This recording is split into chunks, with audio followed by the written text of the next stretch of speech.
Hey, what's up guys, Lux here bringing you a new video, and today we're back with another LEGO Minecraft review, and this time we're doing LEGO set 21186, the Ice Castle. This set comes with 499 pieces and retails for $49.99 in the United States. This is a LEGO Minecraft 2022 set release, so a very recent one and one that looks pretty good, honestly. A pretty fun concept. Low fortress here. You got your towers, you got your defense mechanisms, you got some mobs to fight. And you got two new skinned minifigures as well. We always love to see that, but it is definitely on the pricier end.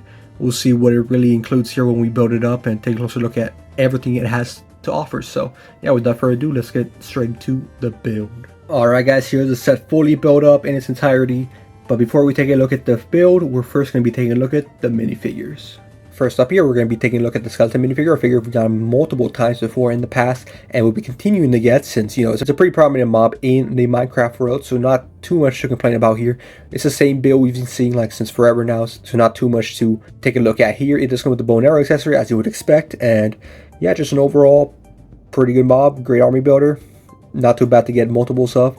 Would I have liked to see like a stray in here? Probably, just because it fits the environment a lot, right? Like a snow environment. But we do get two of these guys in this set. A little disappointed on that, but again, not an awful figure to get. So yeah, it's been skeleton minifigure. Moving on.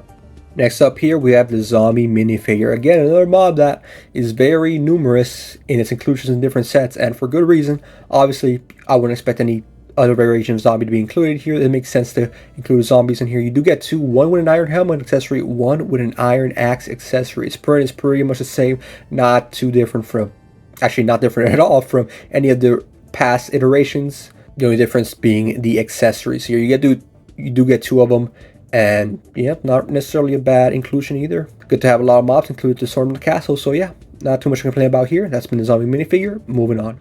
Next up here, we have a very exciting minifigure, this being the Yeti skin minifigure. Now, when it comes to LEGO Minecraft, getting new skin minifigures is always awesome. Straying away from the Alex and Steve's, and LEGO's been doing a pretty good job of that in the past couple of years. So, getting new skin minifigures, especially multiples of them, in the more expensive LEGO Minecraft sets. Obviously, you expect Steve and Alex's in like 10 to like 15 or $20 sets, but getting these guys in the more expensive sets definitely make it more worth it, and definitely not a harder pill to swallow. In the back, you can continue to see more detail of obviously the Yeti build here. For the prints, you can see in the front, you even got some printing in the chest, legs, and even the feet, which, you know, they typically don't do too often. So that's very nice to see here as well.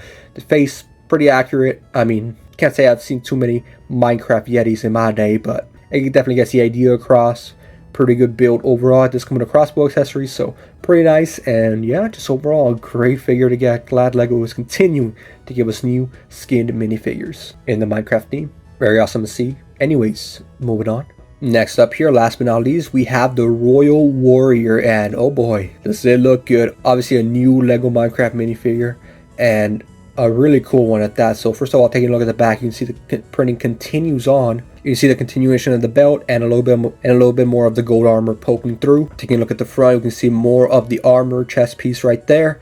Looks pretty good. You got some gold arms with it. It even has some printing in the legs as well. As I mentioned, the face print, it's a little pale. You can see some of the orange bleeding through, but that's been a problem with LEGO for a while now. Hopefully they get that fixed soon. But in addition to that, you also get a crown on her head, so pretty nice here, very fitting with the theme.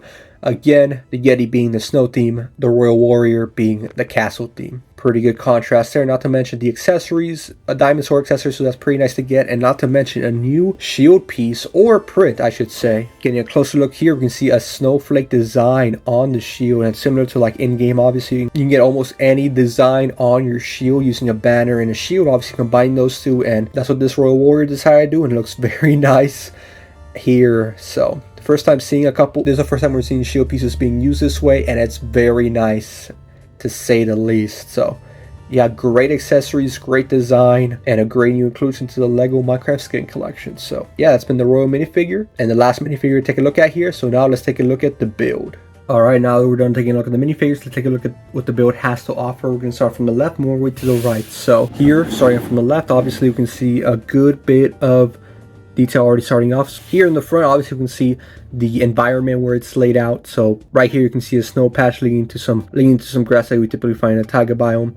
You know, a little bit of the lighter greens. So obviously that indicates that it's a pretty cold biome, this grass isn't as green. We can see some plants sticking out, just meant to represent the taller grass, but that's besides the point. That's the unimportant stuff. Moving these figures out of the way, we can take a closer look at the beginning of the structure here for the ice castle. So as indicated, you can see a great variation of both ice and snow blocks being used here, as well as, you know, the basic stuff you would need for a sturdy build. Obviously, this is Lego and Minecraft. You don't need to really think too much about weight distribution and all that, but it's nice to have here. Definitely looks nice visually. So in the front, we can see some fences here acting as the pillars to hold up this snow structure up top. Speaking of, we have a whole tower here, things you would typically see in a castle. Obviously, this would be like a sniper tower, just watchtower, whatever you want to use it as. It's a very good tactical advantage and looks pretty good, especially when you create it in games. So very nice. Obviously using a variety of ice and snow as mentioned before, and continuing to put the fences to use as well. You got some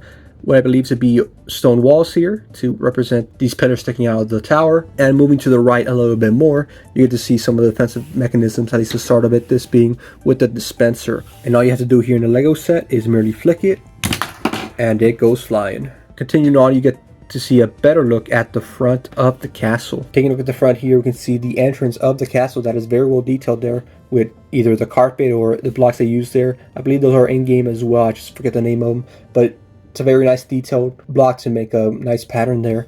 We get to see some of the new lamps or lanterns here using the blue torch instead of the typical yellow-red one. So probably won't provide as much of a light source, but definitely still looks nice in contrast to the rest of the design here. Moving more to the right here, we can see pretty much the same layout as the left side, where you had everything built up from the fence pillars all the way up to the top of the tower here. So yeah, pretty symmetrical design, all things considered. When we take a closer look at the inside, that's where you can see a little bit more creativity and different things being laid out. Taking a look at the back side, we can get a closer look at the interior and all the little details it has spread around. So starting with the left, we're going to see here we have actually a stone cutter, something we don't see too often in other sets, but it's a nice inclusion here. Obviously, in the castle, you're going to want a lot of different workstations and just a variety of tools and equipment to keep the castle up and running. So that's pretty nice. There you have an anvil, great useful resource for fixing items and things like that. Taking a look at the right here, we can actually see a crafting table. Obviously, we're going to need a crafting table in a Minecraft set. We have a cauldron.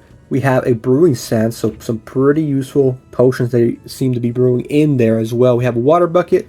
And we have obviously ladders to the top of the towers as well. So a pretty nice layout, all things considered, for this castle. Symmetrical for the build. And on the inside, you also have a nice layout of items and resources. Speaking of, we have a chest here. And this is a new chest mold they use for Minecraft, which is awesome. Obviously, it's square instead of, you know, having that regular chest piece being used for every Minecraft set. In here, you can actually find a couple of items. In here, you have a bread, which again is a new piece used. We used to get the full-size loaves that was used to represent the bread in Minecraft. And while it looked the same, it was definitely very oversized. Here, they went for a much more simplistic look, and I think it works out pretty fine, honestly. Gets the idea across. You don't need anything too special there. And in addition to that, you also have an arrowhead, as well as another red piece here that obviously they're guarding. And what would a castle be without its throne? Here, you have a little throne inclusion. Having a better look at the throne there, you can see it's a pretty simplistic throne build. You have a little bit of a snow staircase leading into this wooden chair. I would have a more comfortable chair personally, but hey, to each their own. Last but not least, we can take a look at the exterior of the castle to the right side of the build. Here we have a little bit of the ice spikes poking out. Obviously, this being in a snow biome, most rivers are frozen. They decided to build over one, and it's leading into an ice spike biome, which isn't too bad. You can find some of that blue ice, pretty useful. We got skeleton just chilling there, and adds a little bit more character to the build as well. They had to get these ice blocks somewhere for the castle. Not to mention the window on this side, you can see it's a little bit different from the one across. Just a nice little detail there, and hopefully no mobs can get in either. I also love the detailed snow that they use here. But anyway, guys, I hope you did enjoy. Pretty neat set, all things considered. It's definitely a concept that I very much like. I hope we get like a bigger castle build in the future. Obviously, we did get one in the past, but I missed out on that one, unfortunately. Hopefully they come out with a big direct-to-consumer set again. We do have the Llama Village, which I mean I should be getting soon.